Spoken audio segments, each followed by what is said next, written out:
வணக்கம். நான் தேசிய மக்கள் சக்தியின் மானிப்ப அமைப்பாளர். நாளைய தினம் எங்களுடைய அமைச்சர் விஜித கேரத், வெளிவிவகார அமைச்சர் விஜித கேரத் மற்றும் கடத்தொழில் அமைச்சர் சந்திரசேகர் அவர்கள். அனைவருக்கும் வணக்கம். நாங்கள் வலி தென்மேற்கு பிரதேச சபையில் தேசிய மக்கள் சக்தியில் வேட்பாளராக போட்டியிடுகிறோம். நாங்கள் இப்போது சுதுமலை சந்திக்கு அருகாமையில் உள்ள இடத்தில் நாங்கள் இப்போ நிற்கும் இடத்தில் நாளைக்கு 12ஆம் தேதி கடற்தொழில் அமைச்சரும் வெளிவிவகார சுற்றுலாத்துறை அமைச்சரும் வருகை தர இருக்கின்றனர். அனைவருக்கும் வணக்கம். நான் செந்தில்நாத ஞானருவன். நான் வலி தென்மேற்கு பிரதேச சபையில் உள்ளூராட்சி சபை தேர்தலில் போட்டியிடுகின்றேன். நாளைய தினம் நடைபெறும் மக்கள் சந்திப்பில் கௌரவ அமைச்சர் விஜித கேரத் அவர்களும் மற்றும் மீன்பிடி அமைச்சர் கௌரவ சந்திரசேகரன் அவர்களும் வருகின்றார். அனைத்து மக்களும் இந்த மக்கள் சந்திப்பில் வந்து சேருமாறு மிக தாழ்மையுடன் கேட்டுக்கொள்கிறோம். வணக்கம். நான் இப்போ இந்த இடத்தில் நின்று கொண்டிருப்பது யாழ்ப்பாணம் கேரநகர் பிரதான வீதியின் சுதுமலை சந்தியில் நின்றிருக்கின்றேன். நான் உங்கள் முன்னிலையில் சொல்ல முற்படுகின்ற விஷயம் என்னவென்றில், உங்களுக்கு எல்லாருக்குமே தெரியும், தேசிய மக்கள் சக்தி இப்பொழுதைய ஒரு திறம்பட ஒரு அருமையான அரசாங்கத்தை முன்னெடுத்து கொண்டு செல்கின்ற ஒரு தேசிய மக்கள் சக்தி ஒரு ஒரு அபிமானி என்ற ரீதியில நான் இந்த இடத்துல உங்களை சந்திச்சிருக்கிறேன். இந்த கூட்டத்தில் ஏற்பாடு செய்யும் போது இந்த வெட்ட வழியான பத்தைக்காடாக இருந்தது, எல்லோருக்கும் தெரியும். இந்த வலி தென்மேற்கு பிரதேச சபையின் அனைத்து 17 வட்டாரங்களையும் தேசிய மக்கள் சக்தி என்ற அடிப்படையிலே வென்றெடுப்பதற்கான இந்த பிரச்சார கூட்டமானது எங்களால் ஒழுங்கமைக்கப்பட்டிருக்கின்றது. இந்த பிரச்சார கூட்டத்திலே இந்த வட்டாரத்திலே போட்டியிடுகின்ற அனைத்து வேட்பாளர்களும் பட்டியலிலே போட்டியிடுகின்ற அனைத்து வேட்பாளரும் பங்கு பெற்றுவார்கள். இப்போ உங்கள் எல்லாருக்குமே தெரியும், வருகின்ற பிரதேச சபை தேர்தலில் தேசிய மக்கள் சக்தியில் நிறைய இளைஞர்கள், யுவதிகள், எங்கள் தமிழ் கட்சிகள், தமிழ் மக்களை பிரதிநிதிப்படுத்துகின்ற அளவிலே நிறைய பேர் வந்து உள்ளீர்க்கப்பட்டிருக்கின்றார்கள்.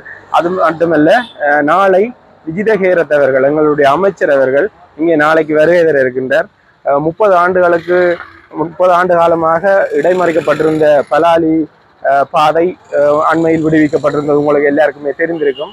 அதே போல மேலும் பல அபிவிருத்தி திட்டங்கள், இவர் புத்த சாசனம் மற்றும் சமயங்கள் தொடர்புடைய ஒரு அமைச்சராகவும் இருக்கின்றபடியினால் மேலும் நிறைய அபிவிருத்திகள் சம்பந்தமாக எங்களுடைய மக்களுடன் கலந்துரையாடுவதற்கான ஒரு கூட்டமாக கூட இது இருக்கலாம்.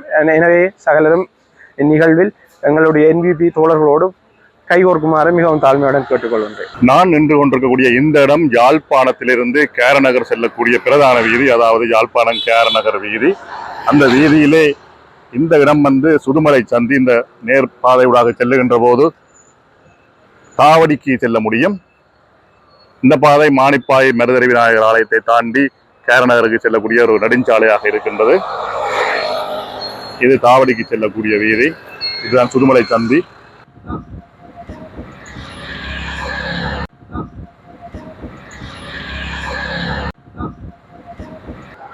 இந்த சுதுமலை சந்திக்கு மிக அருகாமையில் தான் மக்கள் சந்திப்பு இடம்பெறப் போகின்றது. அதாவது சித்திரை மாதம் 12ஆம் தேதி பிற்பகல் 3 மணி, அதாவது நாளைய தினம் சனிக்கிழமை, இங்கே வெளிவிவகாரம் மற்றும் சுற்றுலாத்துறை அமைச்சர் விஜித கேரத், கடற்தொழில், நீரியல் மற்றும் கடல் வளங்கள் அமைச்சர் ராமலிங்கம் சந்திரசேகரன் ஆகியோர் கலந்து கொள்ள இருக்கின்றனர். இந்த சந்திக்கு அருகாமையில் இருக்கக்கூடிய இந்த காணியில்தான் அந்த மக்கள் சந்திப்பு கூட்டம் இடம்பெற இருக்கின்றது. வணக்கம். நான் பிரான்சிஸ், வலி தென்மேற்கு பிரதேச சபை வேட்பாளராக இந்த வருடம் போட்டியிடுகின்றேன்.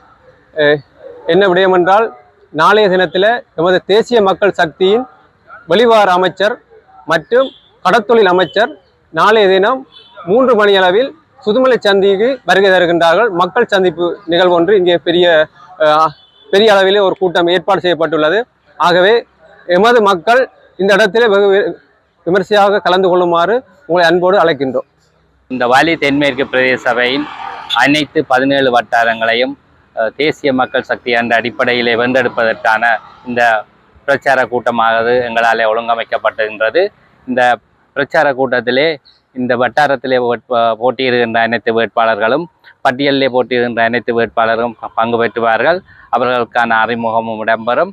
நாங்கள் எல்லோரும் உங்களுடன் தயவாக வேண்டிக் கொள்வது என்னவெனில், தேசிய மக்கள் சக்தியை இந்த வட்டாரங்கள் எல்லாத்திலையும் வெற்றி பெறுவதற்கான ஒரு சாத்தியப்பாடுகளை நீங்கள் வழங்க வேணும், அதற்கான ஆதரவுகளை வழங்க வேணும். அதனூடாக இந்த பிரதேசத்தினுடைய நீண்ட காலமாக அபிவிருத்தி செய்யப்படாத வேலை திட்டங்களை நாங்கள் இனங்கண்டு அவர்களை அந்த திட்டங்களை மக்களுடைய பங்களிப்புடன் மத்திய அரசாங்கத்தின் நிதி பெறுவனுடையும் பெற்றுக்கொண்டு நாங்கள் சிறந்த முறையிலே எதிர்வரும் 5 ஆண்டுகளிலே ஒரு முன்மாதிரியான பிரதேச சபையாக இதை நாங்கள் வளர்த்து எடுப்போம் என்பதை இத்தால் உங்களுக்கு உறுதிபட தெரிவித்துக் கொள்கிறேன். நன்றி.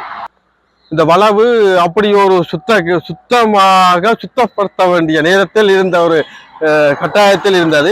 இன்றைய தினம் இந்த எவ்வாறான நிலையில் இந்த மைதானம் இருக்கின்றது என்றதை பாருங்கள்.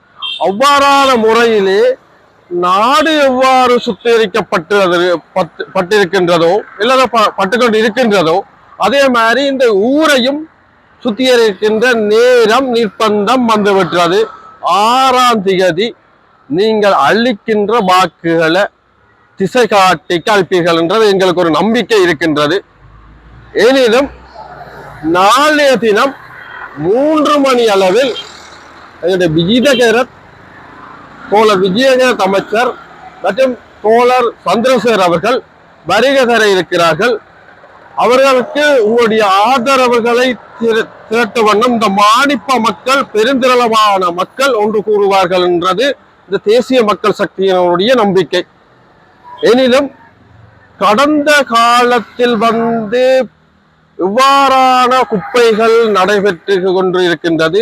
இவ்வாறான குப்பைகளை நாங்கள் சுத்திகரிக்கப்பட வேண்டும். இந்த மானிப்ப பிரதேச சபை மட்டுமில்லை, ஏனைய பிரதேச சபைகளையும் நாங்கள் சுத்திகரிக்கின்ற நோக்கில் எங்களுடைய இளைஞர்கள், யுவதிகள், முதியவர்கள் என்று பலப்பட்ட ஒரு குழுவாக இந்த தேசிய மக்கள் சக்தியில் சார்பாக நாங்கள் மக்கள் சார்பாக களமிறங்கி இருக்கின்றோம். நான் இருக்கின்றேன் 17 வட்டாரங்களிலும் நாங்கள் அதிகமான வட்டாரங்களை நாங்கள் பெற்றுக்கொள்ளுவோம் என்று நாளைய தினம் வரப்போகின்ற கூட்டத்தில் எங்களுக்கு அந்த பதில் கிடைக்கும் என்றதை நான் மனமாக நம்புகிறேன். தேசிய மக்கள் சக்தியே மக்களின் தீர்வுகளை அல்லது மக்களின் பிரச்சனைகளை தீர்க்கக்கூடிய ஒரே தீர்வாக மக்கள் இன்று கருத்தில் கொள்ளக்கூடிய ஒரே தீர்வு மக்களின் பிரச்சனைகளை மேற்கொள்ளுகின்ற கட்சியாக இந்த தேசிய மக்கள் சக்தியினை இன மதம் மொழி வேறுபாடு இல்லாமல் ஜனாதிபதி தேர்தலில் காட்டியிருக்கிறார்கள். அதே மற்றும் பாராளுமன்ற தேர்தலிலும் எங்களுக்கு அமோகமான வாக்குகளை அள்ளித்தந்தது. அதில் மானிப்பா தொகுதி என்பது அதிக வாக்குகளை அளித்தந்த ஒரு தொகுதி. அந்த அடிப்படையில் இன்றைக்கு உள்ளாட்சி சபையிலும் ஊரையும் எங்களுக்கு மக்கள் எங்கள் பக்கம் தருவார்கள் என்பது வேற எங்களால் இந்த பிரதேச சபையால் எங்களால் செய்ய முடியாவிட்டால் வேற யாரும் இந்த ஊரை முன்னேற்றுவதற்கு அல்லது ஊழலற்ற ஒரு ஊரை உருவாக்குவதற்கு எங்களுக்கு கையோத்து தருவார்கள். எங்களால் தான், அது தேசிய மக்கள் சக்தியினால் தான் இந்த ஊரை முன்னேற்ற முடியும் அல்லது இந்த குப்பைகளை துப்புரவு செய்ய முடியும் என்று கூறிக்கொண்டு இந்த உரையை முடித்துக் கொள்கிறேன். நன்றி, வணக்கம். எனவே இந்த இடத்துக்கு உங்கள் அனைவரையும் வருகை தருமாறு அன்போடு அழைக்கின்றோம்.